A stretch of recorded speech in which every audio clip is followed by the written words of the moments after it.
This week's trailers are a little bit WTF, and they are High Moon, which is a werewolf B-movie exploitation type thing. Low budget, obviously. And then the other film is The Professor and the Madman, starring Sean Penn and Mel Gibson. Mel Brooks. Not Mel Brooks. So, talk about High Moon to begin with. This was something that I became aware of thanks to Bloody Disgusting, which is a great source. Which is our favourite website. Yeah, our favourite go-to. Having watched the trailer, I think it's one of these things that's so bad it's good. I don't know what their intentions were for it, but I think that I could get more behind it were it not for the fact that the hero or the main protagonist kind of looks a bit like a male stripper. He doesn't really... If he was a bit more kind of, I don't know, weathered. Well, sounds a bit more like us. Yeah. No, not that Poor man. Not that I can't, like, obviously, you know, even if it had been a female lead or, you know, whatever, an older lead, even if they'd got Tom Atkins in it, I would have been more on board with... The creator of the Atkins diet. Not that guy. But because it was just some... Yeah, it just looked a bit like he'd walked off the set of Magic Mike kind of thing, that it just didn't... It didn't interest me. But I still think that it might be something that's so bad it's good.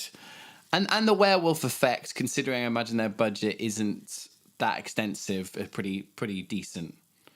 What did you think, Adam? Well, it's been a while since I have watched a very good werewolf movie, and I think it's going to be a lot longer.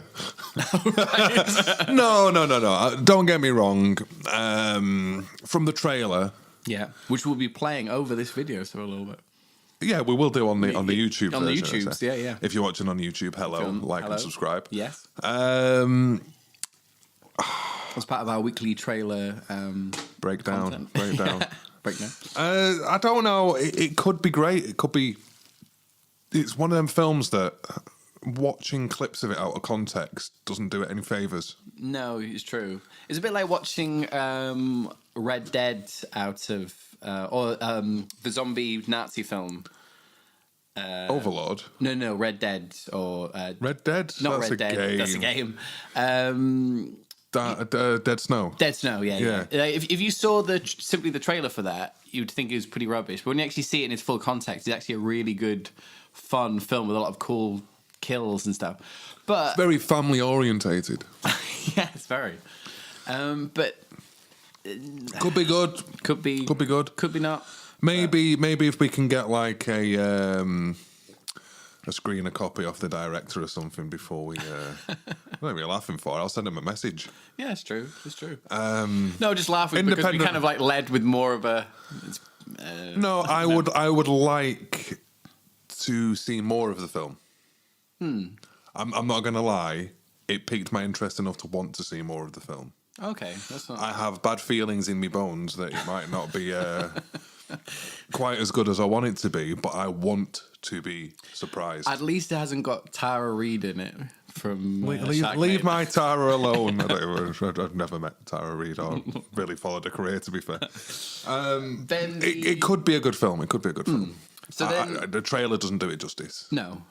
So yeah, there's the second film, which is kind of an odd sort of film overall. I didn't know, just because of the choice of actors and our script's limping away. It is. Is The Professor and the Madman, which is about... it was during the 19th century, and Mel Gibson plays someone who is the chief editor of the Oxford English Dictionary, and he gets the assistance of Sean Penn, who is an American academic who submits entries to the dictionary.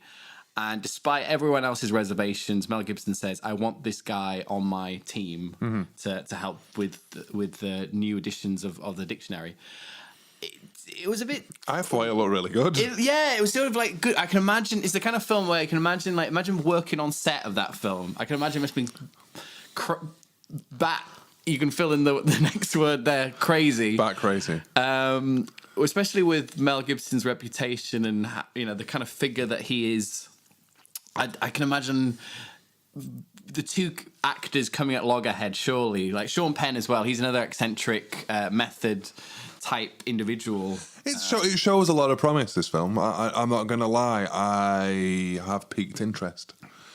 That's my line of the day this week. Piqued interest. I can imagine as well, being that it is a biopic as well. I can imagine the runtime of it being like over 2 hours, something like that. It looks like one of the things, if you're in the right mood, it could be amazing. If you watch it in the wrong mood, it doesn't matter how good it is, you're going to be a little bit disappointed.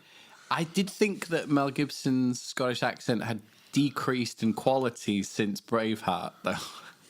No, he's old now, and he seems to be rocking some veneers. Or is he? Yeah, they're not his real teeth. It's true. I noticed in Bloodfather that his teeth didn't look real anymore. What would you say was the last good Mel Gibson film that you saw? Don't say Lethal Weapon and all that. Something at least within the last 15 years. Bloodfather. I thought it was great. Oh, okay. It shouldn't have been. I watched the trailer, read the story. Well, I didn't read the story, but I checked. The director gave you a little advanced copy of the script. I checked out what the story was about. Read up on that, and I was just like, the trailer actually looks all right. Do I trust it? It looks like one of them B-rate straight to DVD. Old man action films, the Bruce Willis kind. Yeah, it's like this is gonna be bad. It's gonna be bad, but it looks like it could be good. And I watched it and I thought it was great. Same with Get the Gringo as well, or What Happened on My Summer Vacation, depending on what country you live in. Oh right, with one of those weird title changes. That was another one that when I saw the trailer, I thought, this looks good, but it's gonna be one of them old action star films where they just wheel them out for a DVD release. Them out, literally. And that was another one. It was like, this is really good. I still want to see the one that apparently was an amazing kind of like Marvel of storytelling, whatever. Is it by Marvel? No, bad enough, not. I don't think they'd want necessarily the likes of Mel Gibson for obvious reasons. I think it was DC that tried to hire him to direct Suicide Squad 2 before they got James Gunn on board. Oh, was it? That's interesting. I think he told them where to stick it. Oh, yeah. I'm sure he said something very anti-Semitic about them. Yes, I can imagine. The one where he's got like a hand puppet that's like a beaver. Oh, I watched. Was it called Beaver or something? Isn't it? Is it? I think it is probably called something like Beaver. I watched a bit of that, and I think it might have been a good film, but it screwed with my head too much. I was just. Right. You just sort of decided to walk away. I couldn't quite follow it. I think it was called like Beaver or something like that. Or I just want it to be called Beaver. The thing is, though, is that he is still Mel Gibson is still Jenny from the Block. That's a deep cut. he's still noteworthy as a director, but he's not really had a flawed directing history whatsoever. All of his films have been hits, haven't they? Yeah. Well, whether sort of within the box office. Hacksaw Ridge, Apocalypto, Passion of the Christ, Braveheart, The Man Without a Face. The Man Without a Face was good for the time, and it was 1993. Yeah. Braveheart, obviously. I need to rewatch that film. That was quite a good film. Passion of the Christ, I haven't watched it. I haven't watched it. It's not really a subject matter that I'm interested in, but Apocalypto was an amazing, phenomenally shot film. I've still not seen Hacksaw Ridge, but apparently that's really good as well. But it's about the subject matter is going to be interesting as well, but it's about a pacifist during either the Second World War. I think it's the Second World War.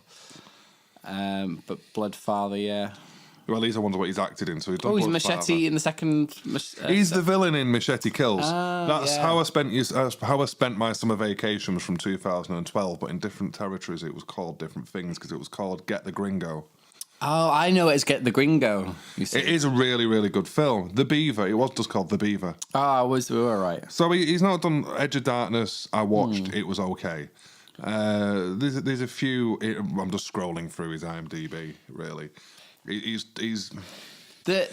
got in his acting. He's got a bit of an up and down kind of thing going on, but when he's directing, it's a bit more solid. But do you find with kind of like biopics in general, is that I will have them within my sort of like mental to watch list, and then you never get around to watching. Yeah, you never get around, but something else will always shuffle that one down. So, for example, like Leprechaun. It's a bit like the Gary Oldman Churchill. Gary Oldman. I've still not watched it. Yeah, exactly, because it's one of those things that it's going to be of a good caliber. It's going to, really be not be transcendent or anything over the top, but you can definitely don't push it, mate. Yeah, exactly. You can definitely see yourself, watching, enjoy it, but you gotta have that kind of be in the mood for something like that. And yeah, I mean, I watched that. What's it called? The I won't know unless you give me some clues. The guy, the Stephen Hawking one. Oh no, that's a really good one. That's amazing. Yeah, I know what you mean. The thing is, I wanted to watch that for a very Eddie long... Redmayne, there we go. I wanted to watch that for a very long time, and it cropped up on Now TV. Yeah. And my wife turned around and says, "Oh, can we watch that tonight? I want to watch that." And she knew I wanted to watch it. And what was the weird part was he was just alone in the room. So she says, "Oh, should we watch that tonight?" I'm like, "Oh, I don't know. It's a bit serious. I'm not really in the mood for that." So, it's like Columbo's wife. You never see her. So obviously she's turned around and says, "Oh no, go on, don't be miserable. Let's watch that." Because I really wanted to watch it, but I wasn't in the mood. But I watched it, and it was amazing. It even had Daredevil in it. Oh, all right. As Stephen Hawking's wife's boyfriend. Have you seen the Benedict Snatch one with Alan Turing as well? That's a really good one. Is that the Enigma? It's not called Enigma, but there was a film called Enigma that had Kate Winslet in years ago. I haven't seen either of them films. No, but that's another kind of.